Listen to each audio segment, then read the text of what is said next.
దేవుని సేవ పరిశుద్ధాత్మ చేత నడిపించబడాలి. ఎఫెసీయులకు రాసిన పత్రికలో 4వ అధ్యాయంలో 13వ వచనంలో పౌలు భక్తుడు ఏమంటున్నాడో తెలుసా? పౌలు భక్తుడు, పరిశుద్ధులు పరిపూర్ణులుగా అగునట్లు క్రీస్తు శరీరము క్షేమాభివృద్ధి చెందుటకు పరిచర్య ధర్మము జరుగుటకును ఆయన కొందరిని అపోస్తులుగాను, కొందరిని ప్రవక్తలుగాను, కొందరిని సువార్తికులుగాను, కొందరిని కాపరులుగాను, ఉపదేశకులుగాను నియమించెను. ఈ 4వ అధ్యాయంలో 13వ వచనములో ఇక్కడ పరిశుద్ధాత్మ దేవుడు సంఘము ఎలా అవ్వాలంట? దేవుని బిడ్డలు పరిశుద్ధులుగా మారాలి. దేవుని బిడ్డలు పరిశుద్ధతలో పరిపూర్ణులు అవ్వాలి. పరిశుద్ధత మానవునికి కావాలి. పరిశుద్ధత మానవునికి కావాలంటే పరిశుద్ధాత్మ దేవుడు మనకు దయచేయుచున్నాడు. ఆ పరిశుద్ధతనిచ్చేదే పరిశుద్ధాత్ముడే. అంత మాత్రమే కాదు, సంఘము క్షేమాభివృద్ధి. ఇక్కడ క్రీస్తు శరీరం అంటే ఏంటి? క్రీస్తు శరీరము అంటే సంఘము.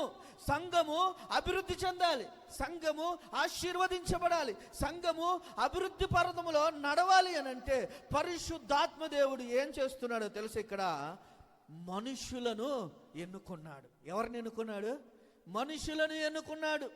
మనుషుల మీదకు దేవుడు పరిశుద్ధాత్మను పంపటానికి మనుషులను దేవుడు ఎన్నుకుంటున్నాడు. ఏ విధముగా ఎన్నుకుంటున్నాడో తెలుసా? నీకు వరములిచ్చి నిన్ను ప్రవక్తగా ఎన్నుకుంటున్నాడు. ప్రవచనం చెప్పు. నీకు వరములిచ్చి దేవుడు సువార్తికుడిగా ఎన్నుకుంటున్నాడు. సువార్త చేయి. దేవుడు నీకు కాపరిగా ఎన్నుకొని సంఘమును నువ్వు కాయి. ఇక్కడ 5 అపోస్తులు, ప్రవక్తలు, సువార్తికులు, కాపరులు, ఉపదేశకులు సంఘమునకు దేవుడు అనుగ్రహిస్తున్నాడు. సంఘములో సువార్తికులు ఉండాలి. ఉండాలా ఉండకూడదా? సంఘములో ఎవరు ఉండాలి? సువార్తికులు ఉండాలి. సువార్తికులు అంటే ఎవరు? యేసుక్రీస్తు గురించి ప్రకటించేవారు. ఒకరికి ఇద్దరికి యేసును గురించి ప్రకటించేవారు ఉండాలి. దేవుడు మనలందరినీ దేవుడు సువార్తికులుగా ఎన్నుకుంటున్నాడు. నీ మీదకి నా మీదకి పరిశుద్ధాత్ముని పంపించి ఆ పరిశుద్ధాత్ముడు నీ మీదకి వచ్చిన తర్వాత దేవుడు నిన్ను నా సువార్తికురాలవి, నువ్వు నా సువార్తికుడివి, నా గురించి నువ్వు ప్రకటించు, నా గురించి నువ్వు తెలియచేయి జనాలకి. సువార్తికులు సంఘములో ఉంచుతున్నాడు. ఉపదేశము చేసేవారిని సంఘములో ఉంచుతున్నారు. ప్రవక్తలను సంఘములో ఉంచుతున్నాడు. పరిచర్య అభివృద్ధి చెందాలి అంటే మానవుడు వాడబడాలి.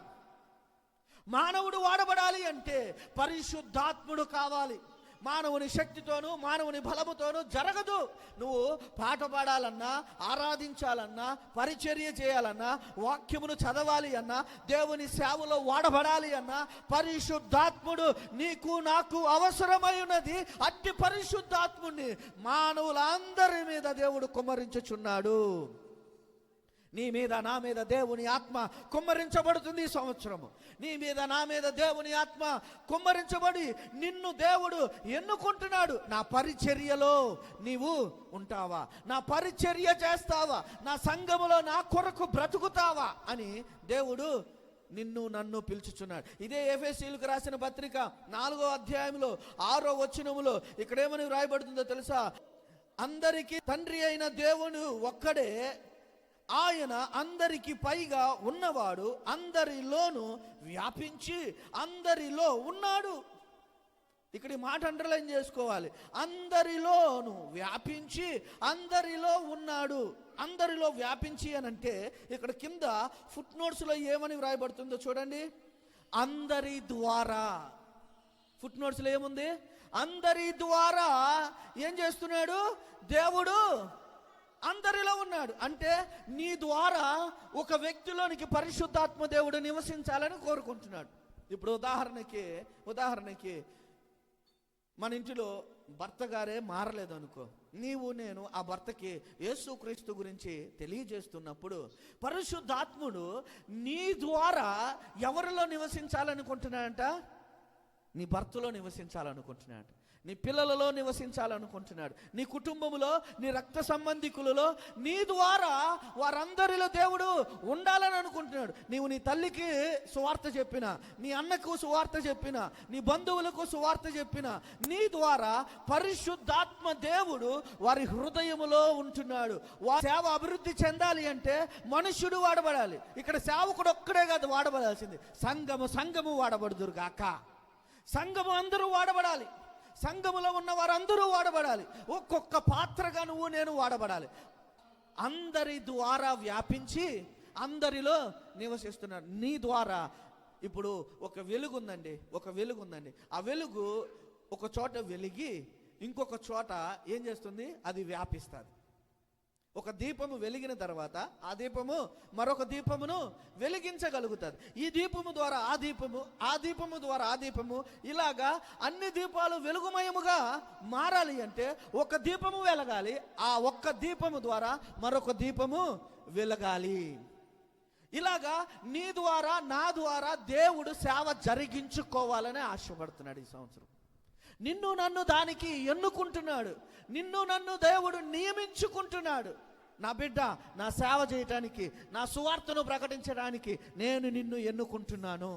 ఒక్క వ్యక్తికి సువార్త ప్రకటిస్తే నీవు ప్రకటించే ఆ సువార్త ద్వారా అతనిలోనికి పరిశుద్ధాత్మ దేవుడు వెళ్ళి అతనిలో నివసిస్తున్నాడు. నీ మాటలు అతని చెవిలోనికి వెళ్ళి అతని హృదయంలోనికి చేరింది అంటే, నీ సువార్త అతని హృదయమునందు భద్రముగా ఉన్నది అంటే దేవుని ఆత్మ అతనిలోనే ఉంటుంది. అతనిలో ఉన్న ఆ పరిశుద్ధాత్ముని మార్చే క్రియ, దేవుని సంఘమునకు నడిపించే క్రియ ఆ దేవుడు చూసుకుంటాడు. మన బాధ్యత ఏంది? ప్రకటించే బాధ్యత మనది, మార్చే బాధ్యత దేవునిది, నడిపించే బాధ్యత దేవునిది. మనలందరినీ దేవుడు తన సేవ చేయటానికి ఎన్నుకున్నాడు, మనలందరినీ దేవుడు తన సేవ చేయటానికి పిలుచుచున్నాడు. ఇప్పుడు శరీరం ఉందండి, శరీరం ఉంది. ఈ శరీరములో ఒక్కొక్క అవయవము నేను ఎందుకు పని చేయాలి అని అనుకుంటే శరీరము ఆరోగ్యముగా ఉంటుందా, క్షేమముగా ఉంటుందా? చెప్పాలి. కిడ్నీ ఫంక్షన్ ఆగిపోయిందండి, ఏమైపోతుంది? నీ బ్లడ్ ప్యూరిఫికేషన్ ఆగిపోయినట్లే. లివర్ ఫంక్షన్ ఆగిపోయింది, హార్ట్ ఫంక్షన్ ఆగిపోయింది. ఇలా ఒక్కొక్క అవయవము పని చేయటం మానేస్తే మనిషి జీవితము అంతమునకు. మనిషి క్షేమముగా ఉండాలి అంటే అతనిలో ఉన్న అవయవాలన్నీ పనిచేయాలి. అలాగే దేవుడు తన పరిశుద్ధాత్మ చేత నడిపించే సంఘము ఎలా ఉంటుందంటే, సంఘమునంతటిని దేవుడు వాడుకుంటున్నాడు, విశ్వాసులనందరినీ వాడుకుంటున్నాడు. అందరూ దేవుని కొరకు వాడబడి దేవుని శరీరము, ఇది దేవుని శరీరము, ఇది క్రీస్తు శరీరము. ఈ క్రీస్తు శరీరము క్షేమముగా దేవుడు ఉంచుచున్నాడు. ఎప్పుడు? నీవు నేను పని చేసినప్పుడే. హల్లెలూయా, హల్లెలూయా. పరిశుద్ధాత్మ నడిపించే పరిచర్య ఈ సంవత్సరం దేవుడు మనకు దయచేయునుగాక. ఈ సంవత్సరం అంతా దేవుడు తన పరిశుద్ధాత్మ మనందరి మీదకు కుమ్మరించి దేవుడు మనలందరినీ తన సేవలో వాడుకొనుగాక.